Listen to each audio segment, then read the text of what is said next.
খনিৰ শিৰোনাম এখন নিলিখা নাটকৰ পাণ্ডুলিপি ৰচনা আৰু পৰিচালনা ডিম্বেধৰ চেতিয়াৰ পৰিবেশনত মন্থন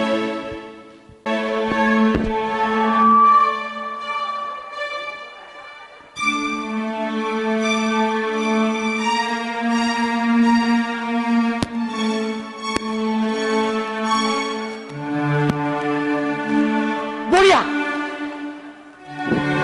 পাই গলো পাই গলো পাই গলো পাই গলো পাই গলো পাই গলো পাই গলো পাই গলো পাই গলো পাই গলো পাই গলো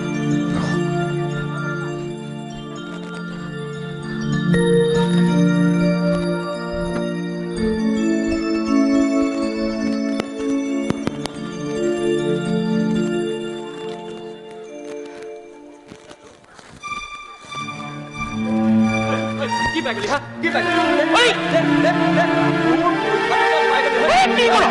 ওই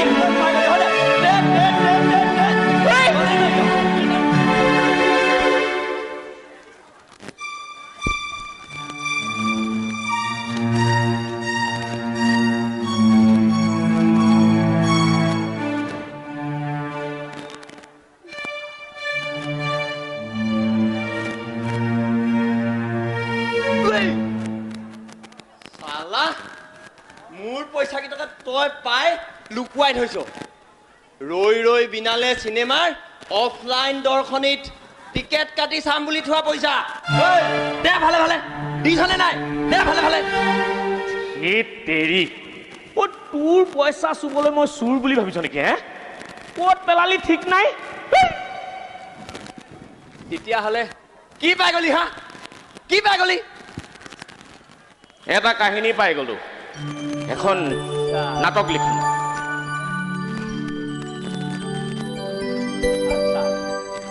তাৰ মানে তই কাহিনী পাই যোৱা কথা কলি মিছা মিছি মই এনেই হাবা ধৰি খাই পৰিলো পাই গলো আকৌ পালো ধেত তেৰি মিছা মিছি হাবা ধৰি খালো কাখৰতে আছিলা তুমি ও প্ৰিয়তমা তুমি প্ৰিয়তমা এই তই খাটাং পাগল হলি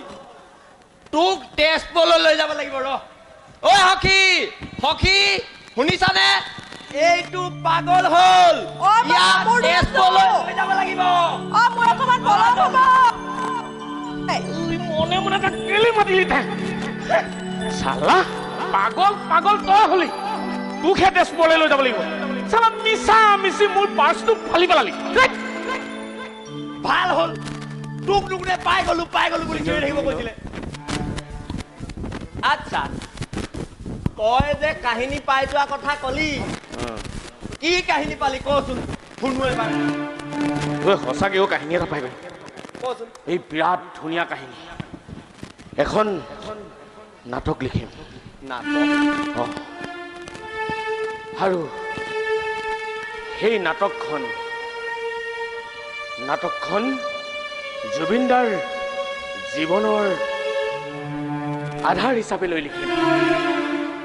আৰু সেই নাটকখন ডিব্ৰুগড় গ্ৰন্থমেলাত ৰাইজৰ আগত দেখুৱাম ঐ কাহিনীটো শুন কচোন শুনিবিতো ক শুনিম ক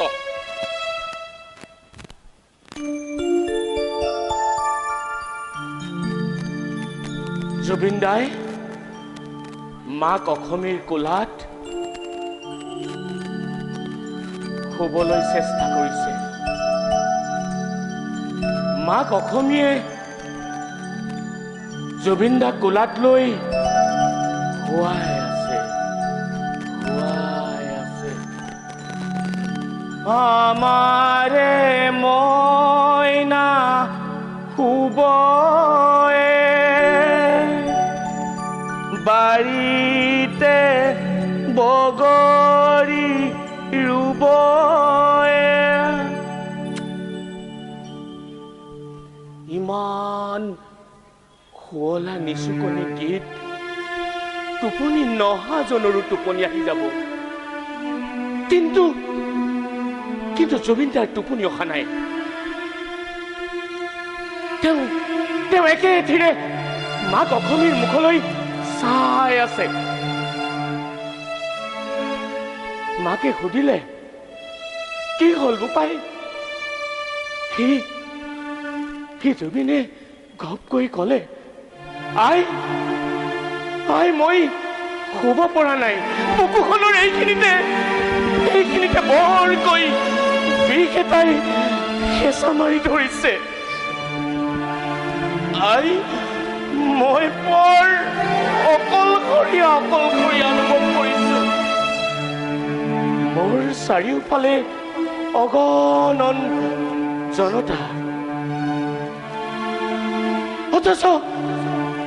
অথচ মই অকলশৰীয়া মোৰ এনে লাগে মোৰ চাৰিওফালে থকা সকলো যেন মোৰ শত্ৰু আৰু মই যেন নিঅস্ত্ৰ অভিমন্যু তেতিয়া মাক অসমীয়ে কব বোপাই তুমি গান গাই ভাগৰি পৰিছা অলপ বিশ্ৰাম লোৱাহি আহা জুবিনে কব নাই আই মই গান গাই ভাগৰি পৰা নাই আৰু কেতিয়াও নপৰো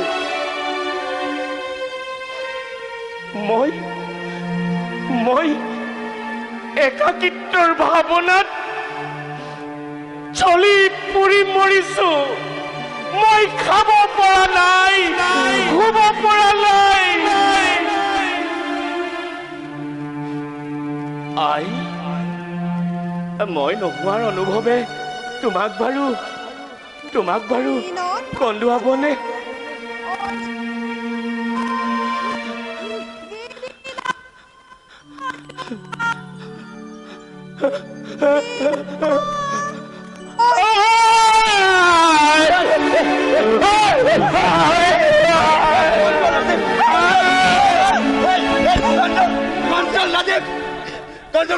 কন্ট্ৰোল কৰ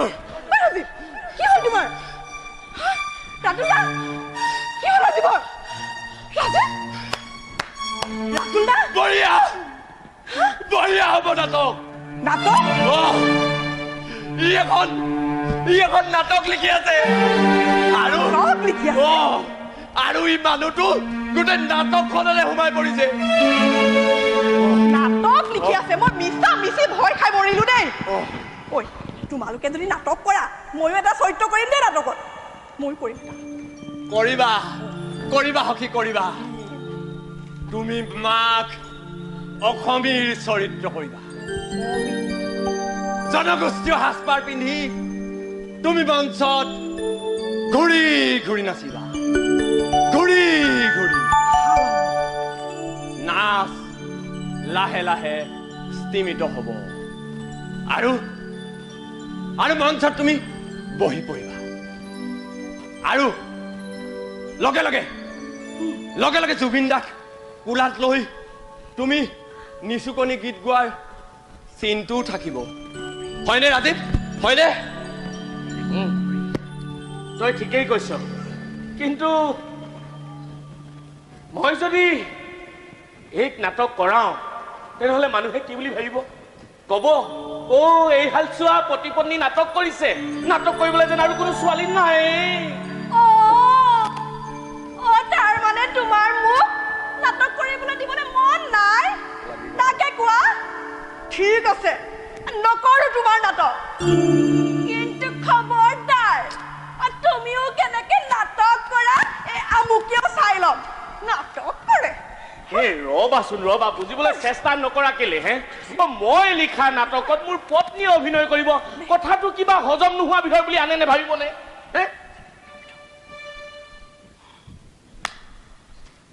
কৃষ্ণ প্ৰভু নকৰো তোমাৰ নাটক মই নকৰো মই তোমাৰ পত্নী যে মই নকৰো তোমাৰ নাটক তুমি মহান শিল্পী তুমিয়ে আগবাঢ়ি যোৱা মই আৰু এই ঘৰৰ বান্দিহে এই ঘৰৰ ল'ৰা ছোৱালী চাই কাপোৰ ধুই বাচন ধুই মই থাকিম মই তোমাৰ নাটক নকৰো কিন্তু তুমি আপুনিও কেনেকে নাটক কৰা ডিব্ৰুগড় গ্ৰন্থমেলাত ময়ো চাই ল'ম নাটক কৰে গছত কঁঠাল ওচৰত তেল নৌ খাওঁতে চেল বেলখন কৰি নমৰিবাচোন হেৰৌ নাটকখন লিখাই নাই লিখিমহে নাটক লিখাৰ পাছতহে চৰিত্ৰ বিতৰণৰ কথাবোৰ আহে হে হ'ব ঠিক আছে এটা চৰিত্ৰ বাৰু তোমাক দিম সঁচাকেতো আচলতে তুমি নকৰিবা বুলিহে চিন্তা হৈছিলে আৰু কৰিবাই যেতিয়া চিন্তা নাই আৰু এতিয়া মই অসমীৰ মুখৰ সংলাপবোৰ তোমাক আগত আনিয়েই লিখি যাম কিন্তু জুবিনদাৰ চৰিত্ৰ কোনে কৰিব জুবিনদাৰ আত্মা আৰু দৰ্শনক তুলি ধৰিব পৰা এজন চৰিত্ৰ জুবিনদাৰ চৰিত্ৰ অংকন কৰাটো কিন্তু ইমান সহজ নহয় আৰু তাতে জুবিনদাৰ মাজত যদি জুবিনদাক বিচাৰি নাপায় দৰ্শকেতো বেছ কবৰ্থনা কৰিব এইটো কিন্তু হয় দেই জুবিনদা ভাইমন্দা চিনেমাখন চাইছ ন তই ভাইমন্দা চিনেমাখনত চুলি দীঘল ল'ৰাটো তাকে উঠাই দিওঁ নেকি সি কিন্তু একজেক্ট জুবিনদা অভিনয় কৰিছিল নহয় তাক যদি উঠাই দিওঁ বঢ়িয়া হ'ব কিন্তু ভাল হ'ব প্ৰেম প্ৰেম বুলি অজগতে ঘূৰিলো ঘৰতে আছিলে প্ৰেমে হে গুৰু শংকৰ ঘৰতে সকলো আছে তই কৰিবি তইতো পাৰিবি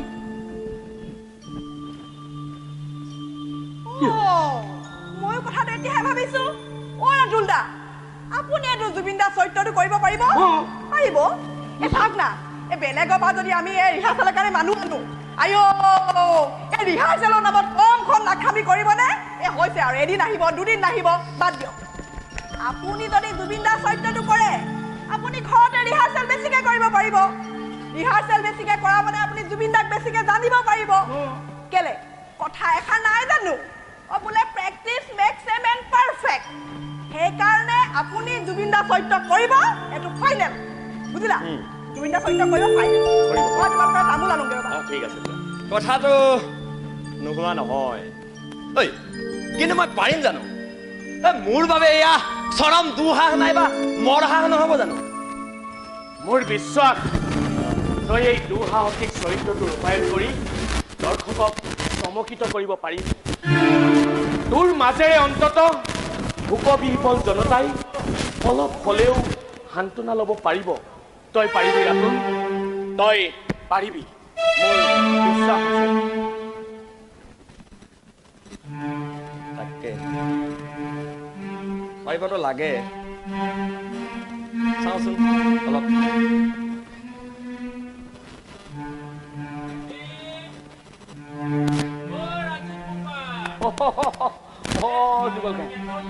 টকা কেইটামান পৰি থকা পালো মনত নাই আজিলৈকে তুমি এনেকে টকা পইচা পেলোৱা আজি বা তোমাৰ কেনেকে টকা পইচা পৰিবলৈ পালে এয়া লোৱা তোমাৰ টকা লোৱা দিয়া এই পইচা কেইটকাৰ কাৰণে আজি মই মিছা মিছি ইয়াৰ পাৰ্চটো থলো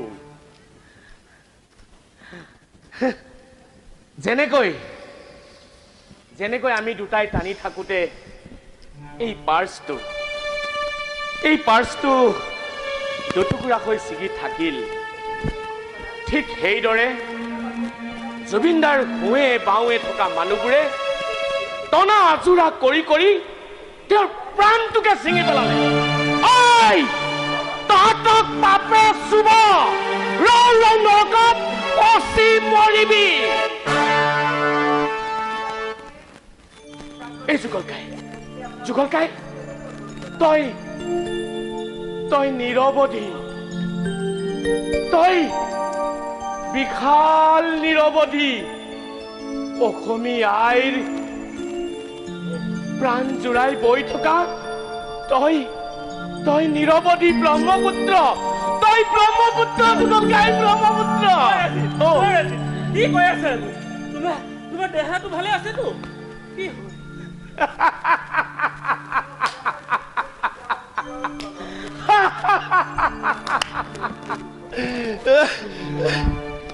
যুগলকাই এখন নাটক লিখিছো আৰু সেই নাটকখনত তুমি এটা চৰিত্ৰ কৰিব লাগে ব্ৰহ্মপুত্ৰৰ চৰিত্ৰ কোৱা পাৰিবানে নোৱাৰা মই আৰু নাটক অ তুমি মোক হগুৱালা কিয় বাৰু ৰাজীৱ মই জানো আজিলৈকে নাটক কৰি পাইছো হা মইতো নাটক কোনোদিন কৰাই নাই পাৰিবা যুগলকাই পাৰিবা কৰি নোপোৱাৰ বাবেইতো তোমাক ৰাজীৱে কৰিবলৈ চান্সটো দিছে আৰু নোৱাৰিলে চিন্তা কিহৰ ৰাজীৱ আছে সকলো শিকাই দিব তোমাক টেনচন নলবা কোনো কিন্তু নাই যুগলকাই কোনো কিন্তু নাই তুমি অসমীৰ স্বামী ব্ৰহ্মপুত্ৰ কৰিবা মানে জুবিনৰ দেউতা তুমি পাৰিবা যুগলকাই মোৰ বিশ্বাস আছে তুমি পাৰিবা পাৰিবা যুগলকাই মই হেনো অসমী কৰিম মানে জুবিনৰ মাক তুমি যদি ব্ৰহ্মপুত্ৰ কৰা তেতিয়াহ'লেচোন তুমি মোৰ স্বামী হবা বেছ জমিব কিন্তু দে নাটক বেছ জমিব কিন্তু তামোল গুটিয়ে প্ৰথমতে খাইছা ঘৰৰ মানুহে আগতে তামোল খাই দিছে নাটক ভালেই হ'ব চাগে তেনেহ'লে মোৰ পিছত কাম এটা আছে নহয় হয় নি অকণমান আগটো ঠিক আছে আলোচনা কৰাচোন বাৰু দেই মই যুগলকাই কথাটো নেপাহৰিবা কৰিব লাগিব কিন্তু তেন্তে নাটক হ'ব কিন্তু জুবিনদাৰ মৃত্যুক কেন্দ্ৰ কৰি যিবোৰ কাণ্ড কাৰখানা ঘটিব ধৰিছে সেই সকলোবোৰ কিন্তু নাটকখনত দেখুৱাব লাগিব জুবিনদাক লৈ এছাম নেতাই ৰাজনীতি কৰিছে আৰু এছাম ব্যৱসায়ৰ মুনাফা লুটিছে আৰু এছাম নৱপ্ৰজন্মই উচ্ছৃংখল হৈ সমাজখন কলুষিত কৰিব ধৰিছে এই সকলোবোৰ নাটকখনত দেখুৱাব লাগিব ৰাজেশ দেখুৱাব লাগিব পাৰিলে তেওঁ জীৱনতে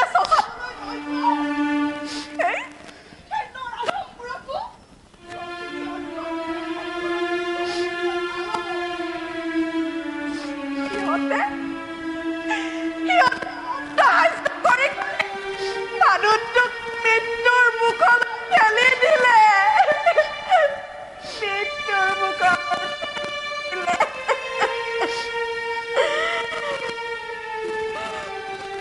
চাবিচোন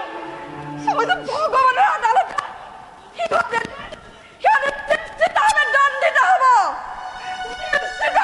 দণ্ডিত হ'ব এই দণ্ডত এই নাটকখনত দেখুৱাই এই মানুহবোৰৰ অন্তৰত অকণমানো আন্তনা দিব নোৱাৰিলে ৰাজীৱ অকণমানো আন্তনা দিব নোৱাৰিলে পাৰি কিয় নোৱাৰি এই সকলোবোৰ মই নাটকখনৰ মাজেৰে দেখুৱাবলৈ চেষ্টা কৰিম কিন্তু এনে এজন মহান শিল্পীৰ জীৱনক লৈ তেওঁৰ আত্মা আৰু দৰ্শনক লৈ নাটক ৰচনা কৰাটো ইমান সহজ কাম নহয় এয়া মোৰ বাবে ধৃষ্টতাহে মাথো তথাপিতো মই লিখিম মই পাৰিবই লাগিব আৰু নাটকৰ যৱনিকা জুবিনদাৰ সেই কালজয়ী গীতটোৰে হ'ব মায়াবিনী ৰাতিৰ বুকুত দেখা পালো তোমাৰ ছবি ধৰা দিলা গোবৰ